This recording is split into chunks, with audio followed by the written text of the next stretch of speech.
بسم اللہ الرحمن الرحیم الحمد للہ رب العالمین والصلاة والسلام علی اشرف الانبیاء والمرسلین خاتم النبیین شفیع ذنوبنا و طبیب نفوسنا مولانا ابو القاسم محمد اللهم صل على وصلی محمد علی محمد وآلہ الطیبین الطاہرین اما بعد رب اشرح لی صدری ویسر لی امری واحلل عقدۃ من لسانی یفقهوا قولی رب زدنی علما والحقنی بالصالحین۔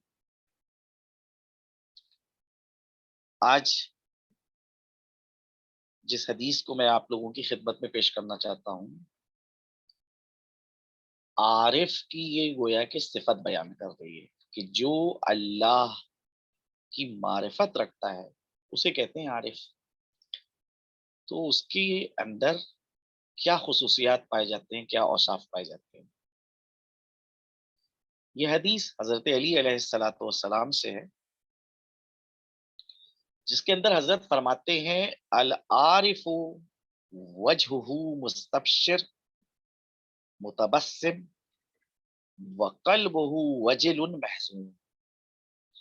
عارف وہ ہوتا ہے کہ جس کے چہرے کے اوپر جو ہے خوشی ظاہر ہوتی ہے، مسکراہٹ چہرے کے اوپر ظاہر ہوتی ہے، اور دل جو ہے وہ اللہ کے خوف سے محزون رہتا ہے، غمزدہ رہتا ہے، غم و اندوہ میں ڈوبا رہتا ہے۔ ایسا نہیں ہے کہ عارف کسی سے اگر ملاقات کرے تمہارا چہرہ جو ہے خشک ہو اور چہرے کے اوپر جو ہے وہ ایک عجیب قسم کی جو ہے خشونت طاری ہو، سختی ہو۔ نہیں، عارف کا چہرہ جو ہے وہ مستبشر ہے، یعنی دوسرے جب اس کے چہرے پہ نگاہ ڈالیں گے تو ان کو خوشی کا احساس ہوگا۔ متبسم یعنی چہرے کے اوپر مسکراہٹ رہتی ہے، وَقَلْبُهُ وَجِلٌ مَحْزُونٌ، لیکن دل جو ہے وہ عارف کا وہ خوف الہی میں ڈوبا رہتا ہے اور حزن زدہ رہتا ہے۔ دوسری ایک حدیث ہے کہ بھئی عارف کیسے انسان بنے، کیسے وہ اللہ کی معرفت حاصل کرے۔ تو حضرت امام جعفر صادق علیہ السلام سے یہ حدیث مروی ہے، جس میں حضرت فرماتے ہیں ثق باللہ تکن عارفا، اللہ کی ذات پہ بھروسہ کرو۔ اگر تم اللہ کی ذات پہ بھروسہ کرو گے تو تم اللہ کی ذات کی معرفت حاصل کر لو گے۔ تیسری حدیث جو ہے وہ حضرت امام موسی کاظم علیہ السلام سے، جس کے اندر حضرت فرماتے ہیں لما سئل عن ادنى المعرفہ، جب حضرت سے سوال کیا گیا کہ معمولی ترین معرفت کیا ہے، ادنا ترین معرفت کیا ہے، تو اس پر امام کاظم علیہ السلام نے فرمایا الاقرار بانہ لا الہ غیرہ، اس چیز کا اقرار کرنا کہ اللہ کے علاوہ کوئی معبود نہیں ہے، کوئی اس لائق نہیں ہے کہ جس کی عبادت کی جائے، کوئی مستحق اطاعت نہیں۔ الاقرار بانہ لا الہ غیرہ، یعنی الہ دو معنی کے مقابلے پہ آتا ہے، ایک معبود کے معنی کے مقابلے پہ آتا ہے اور ایک بار مطاع کے معنی کے معنی۔ معبود یعنی جس کی پرستش کی جائے، جس کی عبادت کی جائے۔ تو لا الہ یعنی کوئی معبود نہیں ہے سوائے اللہ، غیر کوئی معبود اللہ کے علاوہ نہیں ہے۔ اگر مطاع کے معنی میں آ رہا ہے تو اس کے معنی ہوتے ہیں لا الہ یعنی کوئی قابل اطاعت نہیں ہے، کسی کی اطاعت نہیں ہوگی سوائے اللہ۔ تو ادنا ترین معرفت یہ ہے الاقرار بانہ لا الہ غیرہ، اس بات کا اقرار کرنا کہ کوئی الہ نہیں ہے، کوئی معبود نہیں ہے، کوئی لائق اطاعت نہیں ہے سوائے اللہ، ولا شبہ لہو، اور دوسری چیز یہ ہے کہ اللہ کے کوئی مشابہ نہیں ہے، ولا نظیرہ، اللہ کا جیسا کوئی نہیں ہے، وَأَنَّهُ قَدِيمٌ مُثْبَتٌ موجود غیر فقید، بے شک اللہ کی ذات وہ ہے جو قدیم ہے، کوئی زمانہ ایسا نہیں گزرا ہے کہ جب اللہ موجود نہ ہو، نہیں، اللہ ہمیشہ سے موجود ہے، مثبت موجود، اس کا وجود جو تھا اس کو سب لوگ درک کر رہے تھے، ہمیشہ سے موجود تھا، غیر فقید، کبھی ایسا نہیں ہوا کہ دنیا ہو اور دنیا کے اندر خدا نہ ہو، کائنات ہو اور کائنات کے اندر خدا نہ ہو، وَأَنَّهُ لَيْسَ كَمِثْلِهِ شَيْءٌ، بے شک اللہ کے مثل اور اللہ کا جیسا کوئی ایک بھی نہیں ہے، تو یہ ادنا ترین معرفت ہے کہ جو حضرت امام کاظم علیہ الصلاۃ والسلام نے ارشاد فرمائی۔ اللہ سبحانہ و تعالیٰ سے دعا ہے کہ اللہ جو ہے ہم لوگوں کو یہ اپنی معرفت جو ہے وہ عنایت فرمائے، کیونکہ اس ذیل میں جو احادیث آئیں گی وہ سب کی سب احادیث جو ہیں وہ معرفت سے ربط رکھتی ہیں، کہ جب انسان کے پاس علم ہوگا تبھی انسان جو ہے وہ معرفت حاصل کر سکتا ہے، اور اگر علم نہیں ہے تو بغیر علم کے اس کو معرفت نصیب نہیں ہو سکتی۔ عقائد کے حوالے سے جو ہم لوگوں کی گزشتہ بحث تھی، اس بحث کے اندر جو ہے بات یہ یہاں پر پہنچی تھی کہ اصل جو ہے توحید کا مسئلہ وہ بے پناہ اہمیت کا حامل ہے، اور مسلمانوں کے اندر چند فرقے تھے وجود میں آئے جنہیں نے صفات الہیہ کے حوالے سے جو عقائد قائم کیے، وہ بہرحال ایسے عقائد تھے کہ اگر ان کی تہ میں اترا جائے اور ان کا تجزیہ کیا جائے تو نتیجہ یہ نکلتا ہے کہ انسان راہ توحید سے دور ہو چکا ہے، شرک کی راہ کے اوپر گامزن ہو چکا ہے۔ دیکھیے یہ بات پہلے بھی کہی تھی اور پھر میں اس وقت کہہ رہا ہوں کہ وجود کے حوالے سے کوئی اختلاف نہیں ہے، ذات پروردگار کو اکثریت جو ہے دنیا کی وہ تسلیم کرتی ہے کہ ہاں ایک ذات ہے جو اس کائنات کا خالق ہے، جو لائق عبادت ہے، جو لائق اطاعت ہے۔ اختلاف جو ہے وہ صفات کے اعتبار سے، یہ صفات کا جو اختلاف ہے، یہ صفات کا اختلاف کبھی کبھی انسان اگر صحیح عقیدہ نہیں رکھتا ہے تو پھر نتیجہ یہ ہوتا ہے کہ وہ توحید کی راہ سے دور ہو جاتا ہے، توحید کی راہ کو گم کر دیتا ہے اور شرک کی راہ کے اوپر گامزن ہو جاتا ہے۔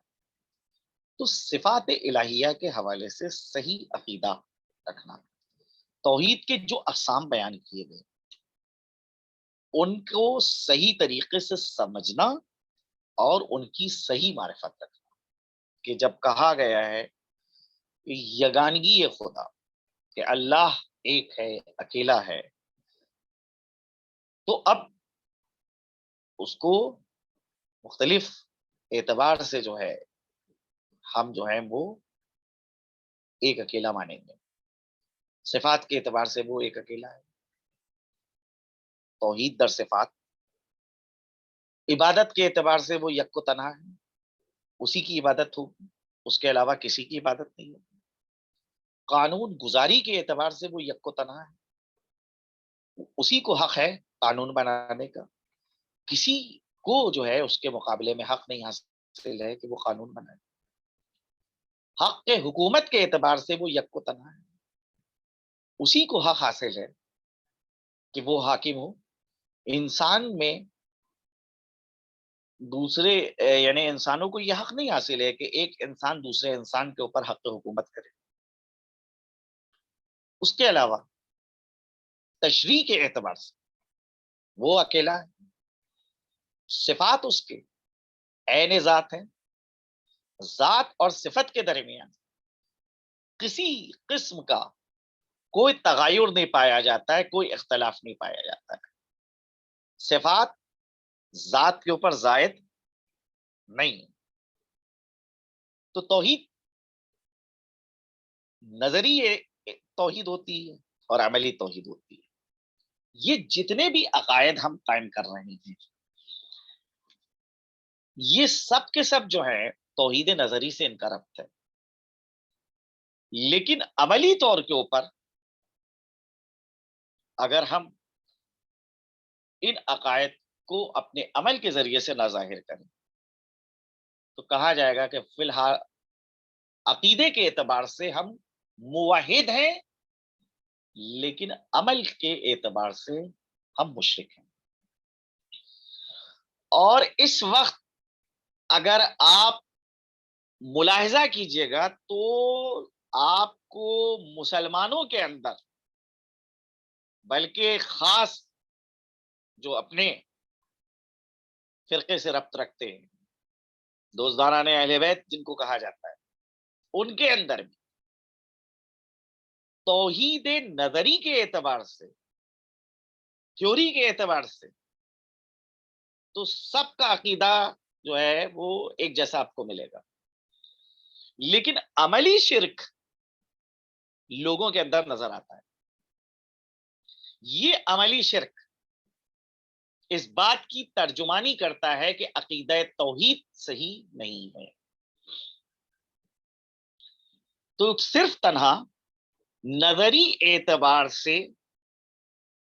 عقیدہ توحید قائم کر لینا کافی نہیں ہے. مطالبہ ہم سے ہے عملی توحید کا، کہ توحید عمل کے اندر نمایاں ہو. ہر قدم کے اوپر توحید ظاہر ہو. کچھ لوگ ہیں کہ جن کے متعلق قرآن کہتا ہے کہ افرائیت من اتخذ الہہ ہوا، کیا تم نے اس شخص کو دیکھا کہ جس نے اپنی خواہشات نفسانی کو اپنا پروردگار بنا لیا ہے. یعنی اللہ کے مقابلے میں خواہشات کی وہ پیروی کرتا ہے. تو اس کا معنی یہ ہے کہ وہ جو کہہ رہا ہے لا الہ، وہ لا الہ صرف زبانی لا الہ ہے، لیکن عملی طور کے اوپر وہ معبود اور قابل اطاعت جو ہے وہ کسی اور ذات کو تسلیم کرتا ہے. اور وہ ذات کون سی ذات ہے؟ خود اس کی خواہشات ہے کہ جو اس کو حق کی راہ سے دور کر رہی ہیں اور باطل کی راہ کے اوپر اس کو گامزن کر رہی ہیں. تو توحید کے معنی کیا ہے یہاں کے اوپر؟ توحید کے معنی ہے کہ ہوس اور ہوس پرستی کا انکار کرنا، خواہش اور خواہشات اور نفسانی خواہشات سے دوری اختیار کرنا، یہ ہے توحید عملی. اب اگر کوئی خواہشات نفسانی کی پیروی کر رہا ہے تو حقیقت میں وہ موحد نہیں ہے. ایسا شخص ہوا پرست ہے، خواہشات کی پیروی کرنے والا ہے اور توحید کی راہ سے دور ہو چکا ہے. توحید کے معنی کیا ہے؟ انسان جو ہے وہ طاغوت کی نفی کرے، طاغوت کا انکار کرے. طاغوت کے معنی کیا ہے؟ طاغوت جمع ہے طاغی کی، طاغی کی جمع ہے طاغوت. طاغوت یعنی ہر وہ ذات کہ جو ہمارے درمیان اور خدا کے درمیان رکاوٹ کا کام کر رہی ہے اس کو طاغوت کہتے ہیں. تو توحید کا تقاضا یہ ہے کہ انسان طاغوت کی نفی کرے.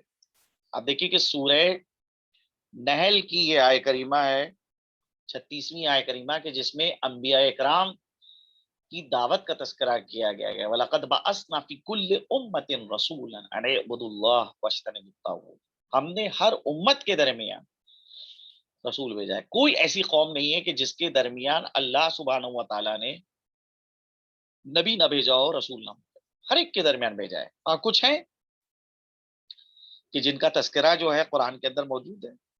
سب کا تذکرہ قرآن کے اندر نہیں کیا گیا ہے، نام سب کے نہیں ذکر کیے گئے، لیکن اس کے معنی یہ نہیں ہے کہ اگر کسی کا تذکرہ اور کسی کا نام جو ہے قرآن کے اندر نہ ذکر ہو تو گویا کہ وہ رسول نہیں ہے. نہیں، قرآن نے یہ ہم کو ایک اصول دیا ہے، ایک ضابطہ دیا ہے کہ کوئی ایسی امت نہیں کہ جس کے درمیان جو ہے اللہ نے رسول نہ بھیجا ہو، ایک ہدایت کرنے والا نہ بھیجا ہو. ہر ایک امت کے اندر، ہر قوم کے اندر جو ہے اللہ نے کسی نہ کسی کو نبی بنا کے بھیجا ہے، رسول بنا کے بھیجا ہے. تو ان رسولوں کا کام کیا تھا؟ دو چیزیں جو ہیں اس کی جانب جو ہے یہ لوگ دعوت دیتے ہیں. انعبدوا اللہ، اللہ کی عبادت کرو، واجتنبوا الطاغوت، اور طاغوت سے دوری اختیار کرو. طاغوت کی تعریف میں نے بھی آپ کے سامنے بیان کی. طاغوت یعنی ہر وہ ذات کہ جو ہمارے درمیان اور خدا کے درمیان جو ہے وہ رکاوٹ کا کام کرے، اسے تو کہتے ہیں طاغوت.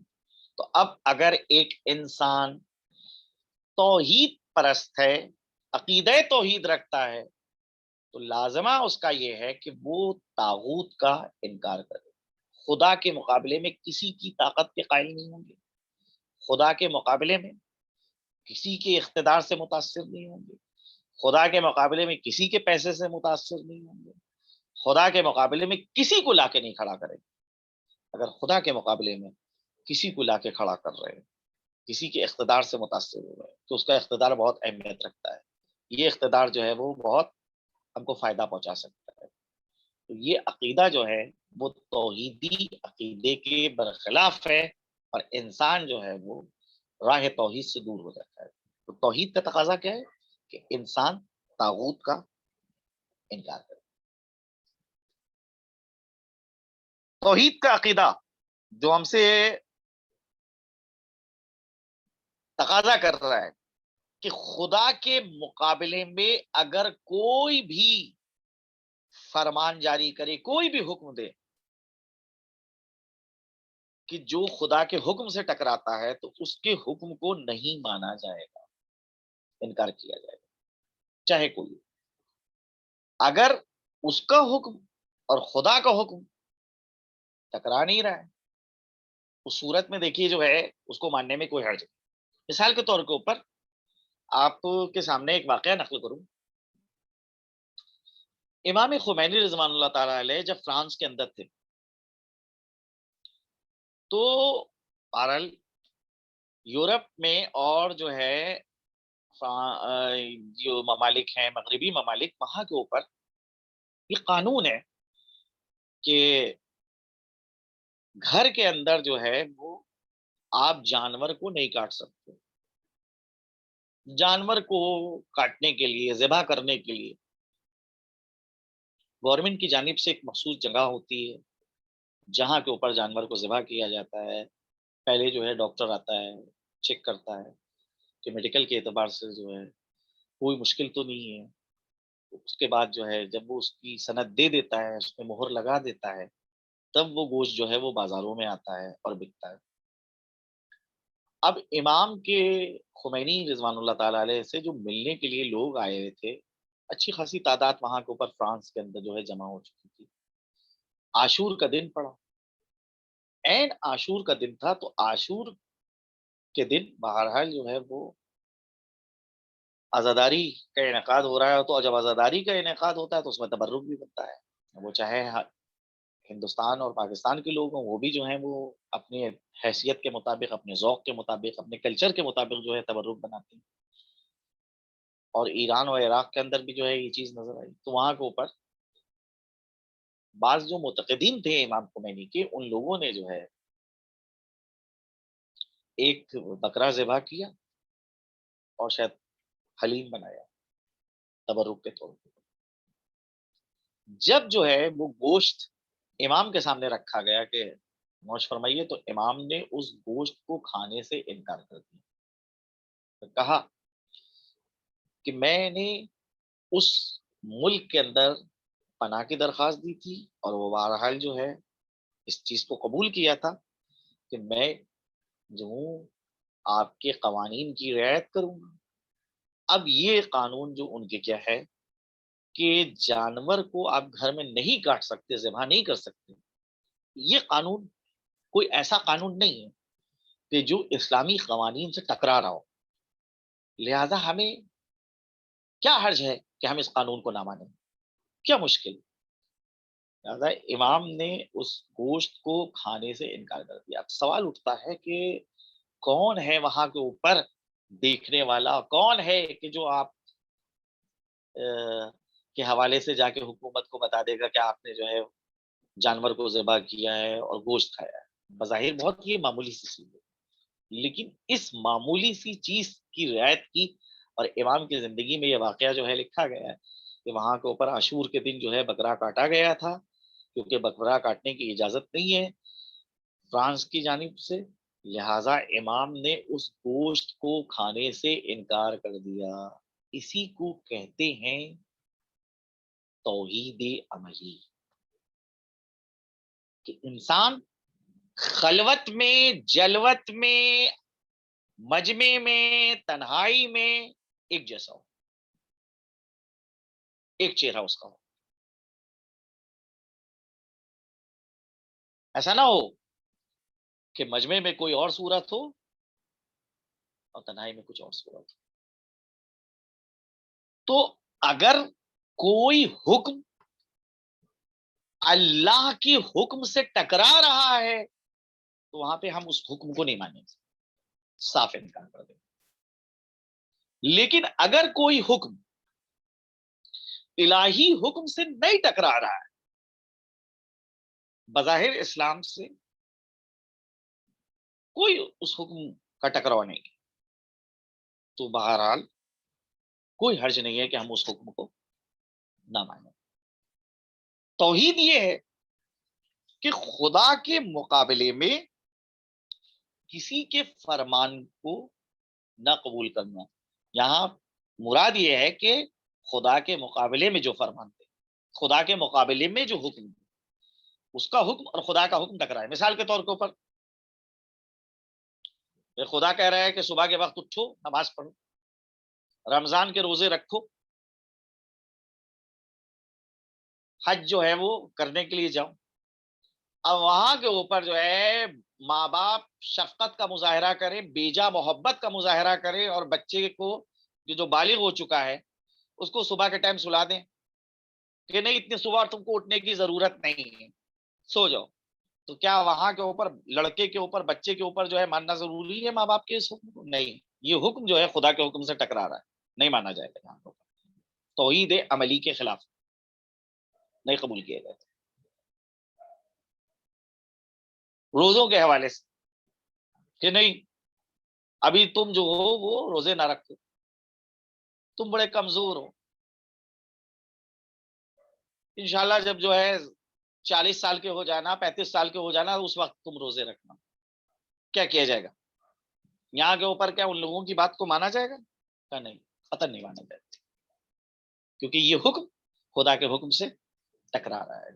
تو توحید کا تقاضا یہ ہے کہ حکم الہی کو ترجیح دی جائے گی، اللہ کے حکم کے مقابلے میں کسی کے حکم کو نہیں مانا جائے گا۔ اس کے بعد توحید ہم سے کیا تقاضا کرتی ہے کہ اللہ نے جس کی رہبری کو کا امضا کیا ہے اس کو بعنوان رہبر تسلیم کرنا۔ اللہ نے جس کو لوگوں کے لیے آئیڈیل بنایا ہے اس کو اپنا آئیڈیل بنایا جائے گا، یہ ہے توحید کا تقاضا۔ ایسا نہ کریں کہ ہم اس کے مقابلے میں کسی دوسرے کو آئیڈیل بنا لیں۔ وہ یہ رہا ہے دنیا میں اس وقت کہ اللہ نے جن لوگوں کو ہمارے لیے آئیڈیل بنایا ہے ہم ان کی پیروی نہیں کرتے، ان کے مقابلے میں ہم کسی دوسرے کو آئیڈیل جو ہے بنا لیتے۔ ایک فلم کا ایکٹر ہے، اس کو جو ہے اس سے دل وابستہ ہو گیا، اس سے مجھ کو انسیت پیدا ہو گئی، اس سے میں محبت کرنے لگا، معلوم ہوا اس کے عادات، اس کے اطوار میں اپنا رہا ہوں، اس کو عملی طور کے اوپر جو ہے اپنی زندگی میں فالو کر رہا ہوں، تو بہرحال خلاف توحید ہے۔ توحید یعنی اللہ نے جس کی رہبری کا امضا کیا ہے، جس کی رہبری کو اللہ نے جو ہے نامزد کیا ہے، اس کو جو ہے تسلیم کیا جائے، اس کے مقابلے میں کسی کو رہبر نہ مانا جائے۔ خلاصہ یہ ہے توحید کے معنی کہ جو انسان کے اندرونی بت ہے،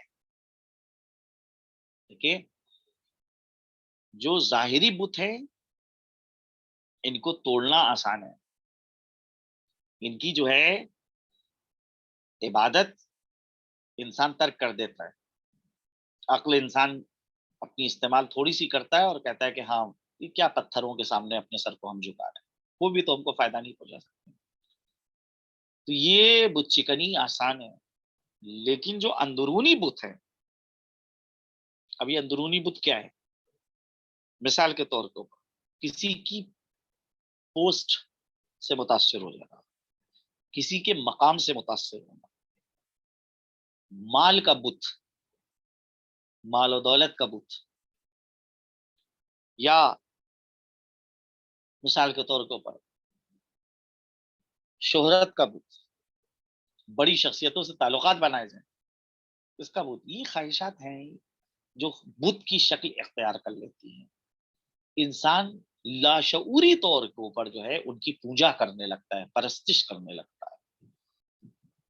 خدا کی جو عبادت کر رہا ہے وہ عبادت پھر وہ عادت کے تحت ہوتی ہے، معرفت کے تحت نہیں ہوتی ہے۔ عملی توحید کا تقاضا یہ ہے کہ یہ جو انسان کے باطن میں درون کے اندر درونی بت ہے، ان کو انسان کچلے، ان کو ختم کرے۔ جب ان کو ختم کرے گا تبھی عملی توحید جو ہے اس کے اندر پیدا ہو۔ تو ہر میدان میں ہم کو توحید کو ظاہر کرنا ہے۔ فرض کیجئے اقتصاد کے اندر، اکنامکس میں ہم جو ہے کیسے جو ہے وہ توحید کو ظاہر کریں گے؟ تین بنیادی چیزیں اقتصاد کے اندر ہوتی ہیں: تولید، توزیع، مصرف، یعنی پیداوار، پھر اس پیداوار کو کیسے تقسیم کرنا ہے، اور جو چیز تقسیم ہوئی ہے اس کو کیسے استعمال کرنا ہے۔ یہاں کے اوپر تمام جگہوں کے اوپر توحید حاکم ہونا چاہیے، اللہ کے حکم کو اجرا کرنا ہے، یعنی پیداوار میں وہی چیزیں پیدا کی جائیں گی کہ جو انسان کی معنویت کے اوپر اثر انداز نہ ہو سکے۔ تولید وہی چیز کی جائے گی کہ جس سے انسان کا اخلاق نہ خراب ہو۔ مثال کے طور کے اوپر فرض کیجئے کہ بھائی بہت سی ایسی چیزیں ہیں کہ جن کو پیدا کیا جاتا ہے، جن کو جو ہے بنایا جاتا ہے، اور جو انسان کے اخلاق کے اوپر، اس کے مزاج کے اوپر، اس کے رہن سہن کے اوپر اثر انداز ہوتی ہے۔ توحید کا تقاضا یہ ہے کہ ایسی ہر وہ چیز کہ جو انسان کے اخلاق کو فاسد کرے، انسان کے رہن سہن کے اوپر اثر انداز ہو، اس کے اوپر روک لگائی جائے۔ ایسا لباس نہیں بننے دیا جائے گا کہ جو لباس سوسائٹی کے اندر، معاشرے کے اندر جو ہے بے حیائی پیدا کر رہا ہے۔ ایسا لٹریچر منظر عام پہ نہیں آنے دیا جائے گا، اجازت نہیں دی جائے گی کہ وہ لٹریچر چھپے کہ جس کو پڑھنے کے بعد انسان کے اخلاق جو ہے خراب ہو رہا ہے، مخرب اخلاق ہے جو۔ ایسی فلم، ایسا ڈرامہ نہیں بننے دیا جائے گا کہ جس سے انسان کی معنویت کے اوپر جو ہے اثر پڑے۔ ہر جگہ توحید حاکم ہے، قدم قدم کے اوپر توحید حاکم۔ تو یہ چیزیں کہ جو پیدا کی گئی ہیں، ان کو جب توزیع کیا جا رہا ہے، بانٹا جا رہا ہے، اس وقت بھی عدالت کا لحاظ رکھا جائے گا. جتنا جس کا حق ہے اس کو وہ دیا جائے گا. مصرف کے اندر بھی عدالت کا لحاظ رکھا جائے گا کہ کہیں کے اوپر اسراف نہ ہو, کہیں کے اوپر بخل نہ ہو. اب آپ غور کریں, شہید محمد باقر الصدر رضوان اللہ تعالی علیہ, آیت اللہ خوئی کے برجستہ ترین شاگرد, اور جو خدمات انہی نے انجام دیے ہیں, واقعاً جو ہے ابھی پوری طرح سے وہ خدمات دنیا میں اجاگر نہیں ہوئی. بہت اہم شخصیت. روزانہ جناب شہید باقر الصدر کے گھر کے اوپر بازار سے مہمانوں کی پذیرائی کے لیے, مہمان نوازی کے لیے 1 کلو پھل آتے تھے, سیب یا سنترا, ایسی کوئی چیز. تو جو نوکر ان کا تھا وہ لے کر آتا تھا. ایک دن نوکر جو تھا وہ 1 کلو کے بجائے 2 کلو لے آیا. تو انہوں نے سوال کیا کہ یہ آج 2 کلو پھل کیوں لائے ہو؟ تو اس پہ اس نے کہا کہ آج جو ہے وہ یہ پھل جو ہے سستا ہو گیا, اس لیے میں جو ہوں زیادہ لے آیا. جیسے ہی شہید نے اس چیز کو سنا, پیشانی کے اوپر ان کے بل پڑ گئے. کہ آج یہ پھل سستا ہوا تھا, غریب جو ہیں اس پھل کو خرید سکتے تھے, تم جو غریبوں کا حق تھا اس حق کو اٹھا لائے ہو. جاؤ, ابھی جاؤ بازار اور 1 کلو پھل کو واپس کر دو. یہ ایک غریب کا حق ہے, کیوں تم لے کر آئے؟ یہ کیا ہے؟ اس کو کہتے عملی توحید. اس عملی توحید کا تقاضا کیا جا رہا ہے کہ انسان جو ہے اس عملی توحید کے اوپر گامزن ہو. تو اقتصاد ہم اپنا توحید کے مطابق بنانا چاہتے ہیں.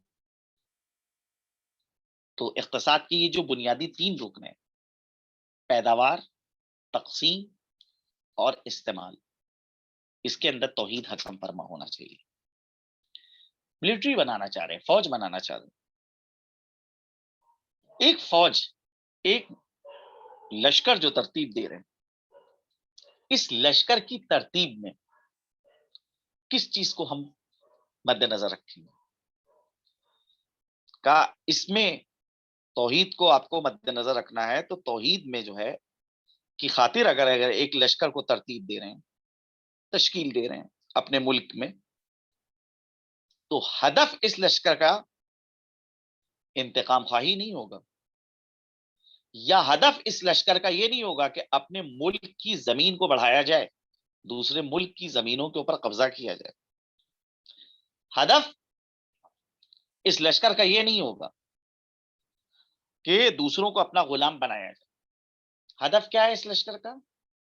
کلمہ لا الہ الا اللہ کی بلندی کی خاطر, قانون الہی کو نافذ کرنے کی خاطر, ان لوگوں کو کہ جو ظالم ہیں, مظلوموں کے اوپر ستم ڈھا رہے ہیں, مستضعفین جن کو کمزور بنا دیا گیا ہے, ان کی دفاع میں, ان کی حمایت میں کھڑا ہونا ہے, اور کھڑے ہو کر ان کی حفاظت کرنا ہے, مظلوموں کی حمایت میں آواز بلند کرنا ہے, ظالموں کی سرکوبی کرنا ہے. یہ ہے توحید. اگر ایک لشکر یہ اہداف رکھتا ہے, یہ مقصد رکھتا ہے, تو اس صورت میں وہ لشکر عملی توحید رکھتا ہے.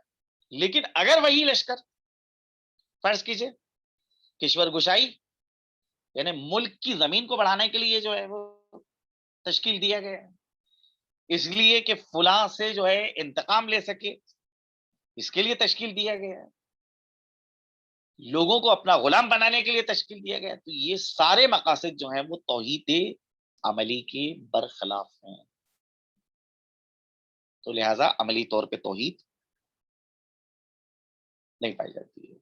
ایک سوسائٹی توحید والی سوسائٹی اس وقت بنتی ہے کہ جب قانون الہی اس سوسائٹی میں حکومت کرے, اور تمام لوگ جو ہے اس قانون کے اعتبار سے برابر ہوں، جہاں کے اوپر خواہشات کی پیروی نہ کی جائے، تب جو ہے وہ بہرحال وہ ملک جو ہے اور وہ سوسائٹی جو ہے وہ توحید پرست ہوگی۔ تو توحید عملی، اس کی جانب جو ہے ہم کو توجہ دینا ہے کہ ہم اپنے اندر توحید عملی کا عقیدہ کیسے زندہ کریں۔ ایک جو بات عزیزوں سے عرض کرنا ہے وہ یہ کہ سب سے پہلا مسئلہ ہے کہ قرآن کریم نے دیکھیے اس جانب اشارہ بھی کیا ہے کہ ان الذین قالوا ربنا اللہ ثم استقاموا تتنزل علیہم الملائکہ، جو لوگ یہ کہتے ہیں کہ ہمارا پروردگار اللہ ہے اور اس کے اوپر وہ ڈٹے رہتے ہیں، تب اللہ جو ہے اپنے ملائکہ کو اور اپنے فرشتوں کو جو ہے وہ ان کے اوپر نازل کرتا ہے۔ تو یہ ڈٹے رہنا، استقامت کا مظاہرہ کرنا، ثبات قدمی کا مظاہرہ کرنا، یہ ہے توحید عملی۔ اب یہاں نظر یہ آتا ہے کہ خدا کے حوالے سے لوگ اکثر جو ہیں وہ بدگمانی کا شکار ہو جاتے ہیں۔ ایک کام جو ہے نہیں ہو پا رہا ہے، دعا کر رہے ہیں، تو بجائے اس کے کہ ہم توجیہ کریں کہ ہو سکتا ہے کہ یہ کام ہماری مصلحت میں نہیں ہے، اسی بنا کے اوپر ہماری دعا قبول نہیں ہو رہی ہے، یا ہم اپنی ذات کا محاسبہ کریں کہ نہ معلوم ہمارے اندر جو ہے کیا غلطیاں پائی جاتی ہیں کہ جس کی بنیاد کے اوپر جو ہے ہماری دعا قبول نہیں ہوئی، کیوں ہماری زبان کی تاثیر چلی گئی۔ ہوتا یہ ہے کہ برعکس معاملہ ہو جاتا ہے کہ ہم خدا سے بدگمان ہو جاتے ہیں، ایک مصیبت پڑی، اپنے حواس جو ہے ہم کھو دیتے ہیں، خدا سے بدگمان ہو جاتے ہیں، کیونکہ یہ مسئلہ کہ بھائی اپنے حوالے سے خوشبین ہونا اور یہ خیال کرنا کہ ہم جو ہیں خدا کے حقیقی نیک بندے ہیں، یہ چیز جو ہے وہ بہرحال ہدایت کے لیے جو ہے نقصان دہ ہے۔ انسان ضروری ہے کہ اپنی نفس کا جائزہ لیتا رہے، خدا کے حوالے سے بدگمانی نہ پیدا کرے۔ اگر خدا نے مدد کا وعدہ کیا ہے تو یقیناً مدد اللہ کی نازل ہوگی، لیکن مدد اس وقت نازل ہوتی ہے کہ جب انسان میدان عمل میں اپنی کارکردگی پیش کر دیتا ہے۔ صدر اسلام کے اندر وہ لشکر کی جو کل 313 کا لشکر تھا جنگ بدر میں، اور جناب پیغمبر اسلام اس لشکر کو لے کر مشرکین کے لشکر کے سامنے آئے۔ اب ذرا آپ دیکھیے کہ یہ 313 کا لشکر جس کے اندر جو ہے لشکر کے کا حال یہ ہے کہ کل 13 لوگوں کے پاس تلواریں تھیں، کسی کے پاس جو ہے درخت خرما کی شاخ تھی، کسی کے پاس جو ہے ایک نیزہ تھا، کل 3 لوگوں کے پاس گھوڑے تھے، بقیہ سب لوگ جو ہیں وہ سوار بھی نہیں تھے، پیادہ تھے۔ یہ بے سر و سامانی کا حال، اور مقابلے کے اوپر جو لشکر آیا تھا وہ 1000 کے قریب ان کی تعداد، اور اس میں بھی سگے رشتے دار جو ہیں آئے تھے۔ یہ کیا وجہ ہے؟ یہ جنگ کیوں کامیاب ہوئی؟ صرف اخلاص کی بنیاد کے اوپر کامیاب ہوئی کہ یہ 313 کا لشکر کہ جن کے سامنے سگے جو ہیں ان کے رشتے دار ہیں، ایک طرف پیغمبر کی طرف ایک بھائی ہے تو دوسری طرف دوسرا بھائی ہے، پیغمبر کی جانب بھتیجا ہے تو مشرکین کی جانب چچا ہے، پیغمبر کی طرف بیٹا ہے تو مشرکین کی طرف باپ ہے۔ چنانچہ تاریخ میں ایک واقعہ ملتا ہے کہ بدر کے اندر ایک گڑھا کھودوا دیا گیا، جس گڑھے کے اندر جو ہے وہ مشرکین کو قتل کر کے ڈالا جا رہا تھا۔ تو ابو حذیفہ نام کا ایک شخص ہے، اس نے دیکھا کہ اس کا باپ کا لاشا پڑا ہوا ہے جو مشرکین کی جانب سے آیا تھا، اور ابو حذیفہ پیغمبر کی طرف سے تھا، تو وہ اپنے مرے ہوئے باپ کی جنازے کو کھینچ رہا ہے، لیکن چہرہ جو ہے متغیر ہو گیا، رنگ چہرے کا بدل گیا جس وقت وہ اپنے باپ کی جنازے کو کھینچ رہا تھا۔ تو پیغمبر نے جو اس کے رنگ کو بدلتے ہوئے دیکھا چہرے، تو اس سے سوال کیا کہ کیا تم کو اپنے باپ کے مرنے کا غم ہے؟ اس نے جواب میں کہا لا واللہ، خدا کی قسم بالکل مجھے غم ہے، لیکن حزن تو اذا مات الکفر، مجھے غم اس بات کا ہے کہ میرا باپ کفر کی موت آ رہا ہے، کاش کہ وہ ایمان کے اوپر جو ہے اس کا خاتمہ ہوا ہوتا تو مجھے غم نہ ہوتا۔ یہ ہے ایک حقیقی توحید پرست، عملی طور پہ یہ توحید پائی جاتی ہے۔ اگر عملی طور پر اس طرح سے کسی کے اندر جو ہے وہ توحید پائی جاتی ہے تو وہ توحید جو ہے ارزش رکھتی ہے، ورنہ اگر عملی طور کے اوپر توحید نہیں پائی جاتی ہے تو بہرحال جو ہے انسان کو جائزہ لینا ہوگا اور اسے درست کرنا ہوگا۔ دوسری چیز یہ کہ خاص طور کے اوپر خواتین کہ جو منت اور مرادوں کے لیے جو ہے وہ مختلف جگہوں کے اوپر جو ہے جانا شروع کر دیتی ہیں، اور جس وقت دعا مانگتی ہیں تو وہ دعا کے اندر جو ہے اسی شخصیت اور اسی ذات سے براہ راست خطاب کرتی ہیں۔ مثال کے طور پہ ہمارے کیا شہر کے اندر کچھ ایسی مسجدیں ہیں کہ جن مسجدوں کے حوالے سے مشہور ہے کہ یہاں کے اوپر جنات ہیں۔ ایک زمانہ تھا، اب تو بہرحال کافی حالات تبدیل ہو چکے ہیں، پہلے جیسے حالات نہیں ہیں کہ جمعرات کے دن اور جمعے کے دن جو ہے مسجدوں کے اندر جو ہے بے پناہ بھیڑ ہوتی تھی، لوگ جو ہے وہاں کے اوپر، عورتیں تو زیادہ جاتی تھیں اور کچھ مرد بھی تھے جو جاتے تھے۔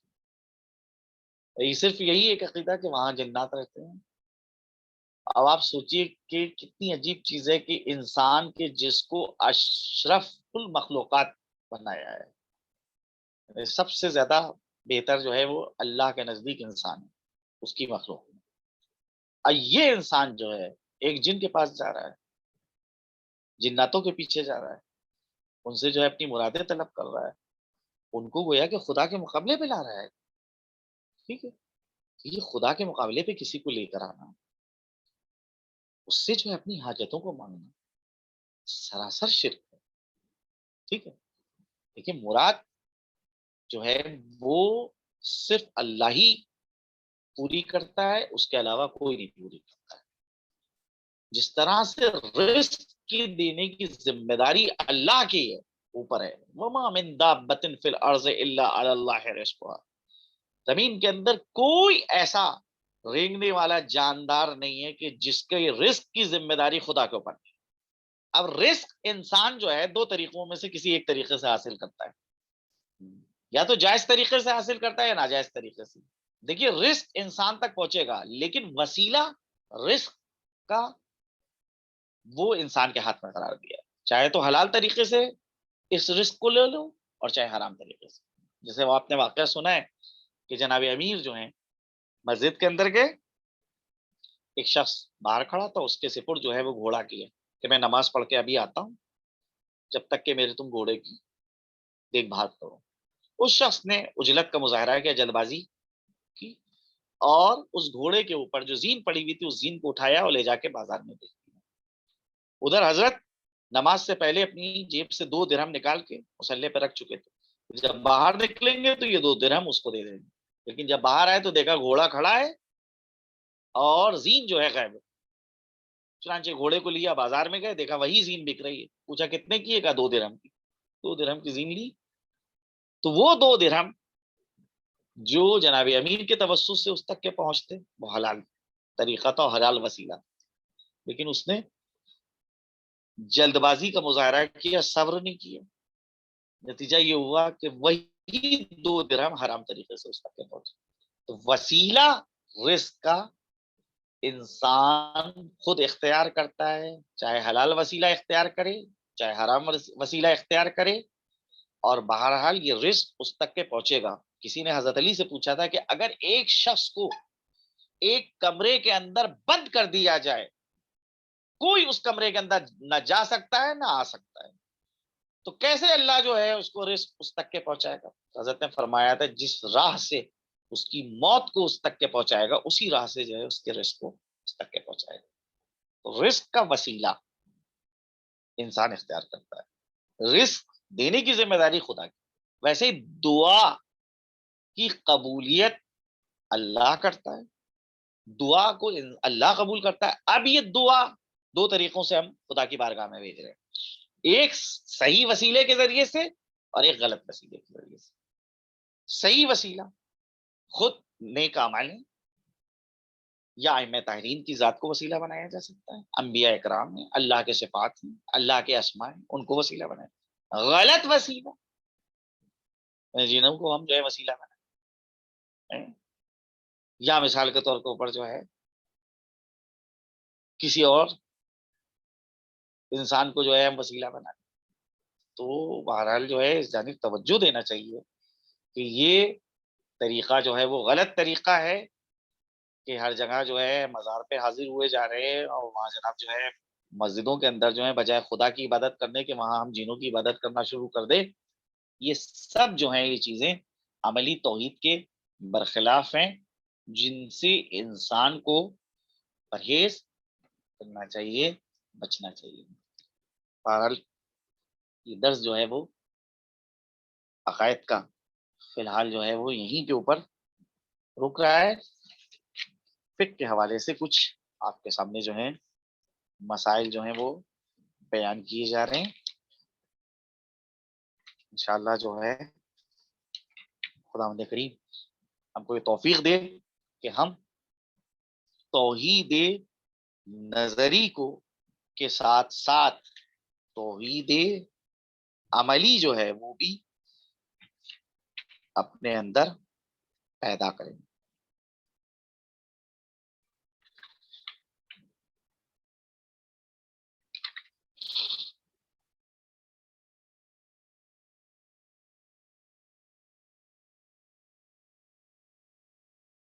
آج کا مسئلہ یہ ہے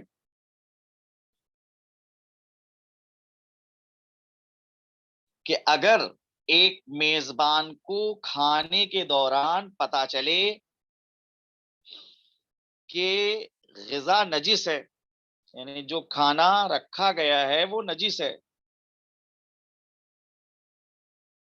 تو اس کے لیے دو شرطوں کے مطابق جو مسئلہ نمبر اس سے پہلے والے مسئلے میں بیان ہوئی ہے، ضروری ہے کہ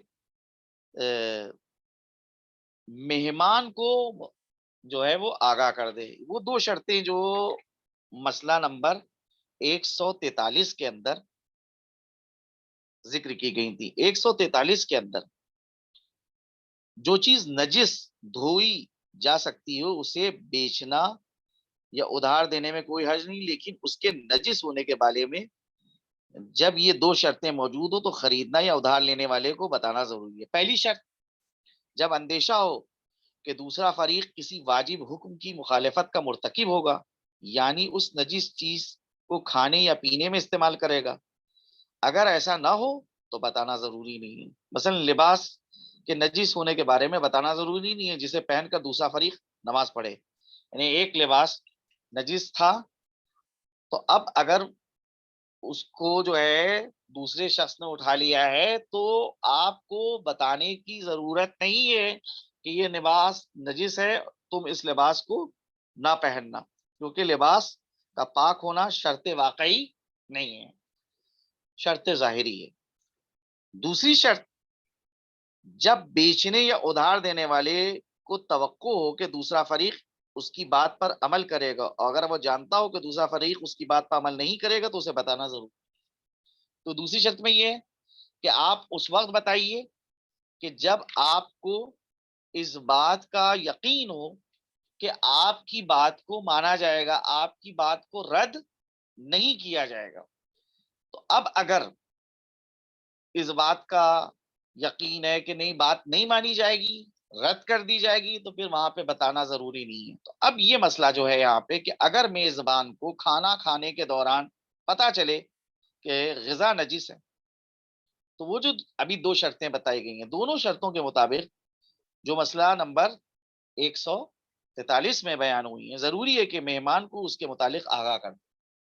لیکن اگر مہمانوں میں سے کسی کو اس بات کا علم ہو جائے تو اس کے لیے دوسروں کو بتانا ضروری نہیں ہے۔ یعنی چند مہمان تھے، ان میں سے کسی ایک کو پتا چل گیا کہ کھانا نجس ہے، تو کیا ان بقیہ مہمانوں کے لیے ضروری ہے کہ وہ ان کو بتائیں کہ دیکھو یہ کھانا نہ کھانا، یہ کھانا نجس ہے؟ کہتے نہیں، اس کے اوپر واجب نہیں ہے کہ وہ بقیہ مہمانوں کو بتائے. البتہ اگر وہ ان کے ساتھ یوں ہی گل مل کر رہتا ہو کہ ان کے نجس ہونے کی وجہ سے وہ خود بھی نجاست میں مبتلا ہو کر واجب احکام کی مخالفت کا مرتکب ہوگا تو ان کا بتانا ضروری ہے. مثال کے طور پر ایک ہی کمرے کے اندر سب رہتے ہیں اور اس طرح سے گلے ملے ہیں کہ اگر نہیں بتایا جائے گا تو خود میں بھی جو ہوں اس حرام کام میں اور اس نجس میں جو ہوں مبتلا ہو جاؤں گا، تو وہاں کے اوپر پھر بتانا ضروری ہے. اگر بچہ کہے کہ کوئی چیز نجس ہے یا یہ کہے کہ اس نے کسی چیز کو دھو لیا ہے تو اس کی بات پر اعتبار نہیں کرنا چاہیے. ایک چھوٹا بچہ اگر کہے کہ یہ چیز نجس ہو گئی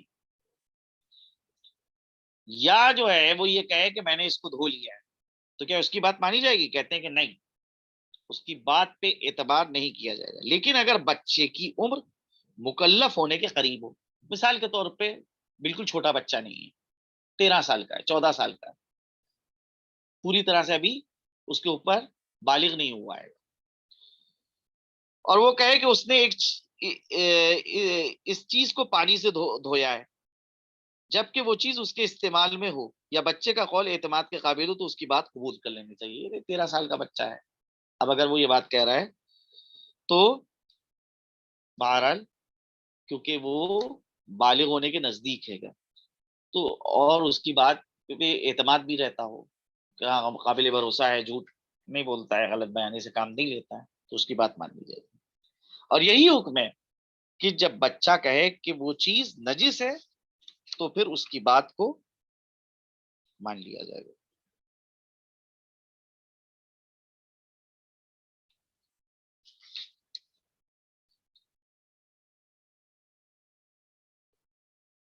جو چیزیں جو مطہرات میں سے ہیں وہ تقریباً یہاں کے اوپر 12 چیزیں ذکر کی گئی ہیں. مطہرات کی تعریف یہ ہے کہ جو خود بھی پاک ہو اور دوسری چیزوں کو بھی پاک کرنے کی صلاحیت رکھتی ہیں، انہیں کہتے ہیں مطہرات. بہت سی چیزیں ہیں کہ خود پاک ہے لیکن دوسرے کو پاک کرنے کی صلاحیت نہیں رکھتی. مثال کے طور کے اوپر آب مضاف خود پاک ہے لیکن دوسرے کو پاک کرنے کی صلاحیت نہیں رکھتا ہے. لیکن آب مطلق خود بھی پاک ہے، دوسرے کو بھی پاک کرنے کی صلاحیت رکھتا ہے. اسی طرح سے زمین خود بھی پاک ہے اور اس کے ذریعے سے طہارت حاصل کی جا سکتی ہے. آپ مثال کے طور پر پانی نہیں استعمال کر سکتے، تیمم کر سکتے ہیں، تو دوسری چیز زمین ہے. سورج جو ہے اس کے ذریعے سے بھی طہارت حاصل ہوتی ہے. یہ ساری چیزیں بعد میں بتائی جائیں گی کہ پانی کے ذریعے سے کن کن چیزوں میں پانی کا استعمال ہوگا.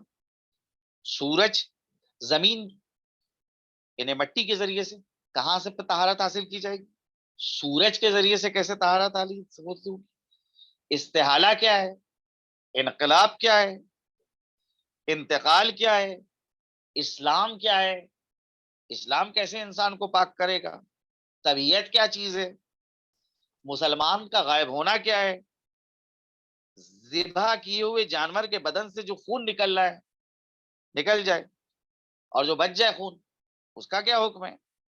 مفصل ان کے احکام جو ہیں وہ بعد میں ہوں گے. تو اس میں سے سب سے اہم چیز ہے پانی، جو 4 شرطوں کے ساتھ نجس چیز کو پاک کر دیتا ہے. پہلی شرط یہ کہ پانی مطلق ہو، مضاف پانی مثلا گلاب کا عرق یا جو ہے مشک یا عطر، یہ سب جو ہے وہ مضاف پانی ہے، نجس چیز کو پاک نہیں کرتا. دوسرا یہ کہ خود پانی پاک ہو. تیسرا یہ کہ نجس چیز کو دھونے کے دوران پانی مضاف نہ بن جائے. اور چوتھی شرط یہ ہے کہ نجس چیز کو پانی سے دھونے کے بعد اس میں عین نجاست کے ذرات باقی نہ رہے. یہ 4 شرطیں جب ہوں گی تب ایک چیز جو ہے وہ پاک ہوگی پانی کے ذریعے سے۔ الحمدللہ رب العالمین۔ بہرحال دوستان عزیز کا بہت بہت شکریہ کہ انہوں نے جو ہے وہ بہرحال اپنے وقت کو دیا۔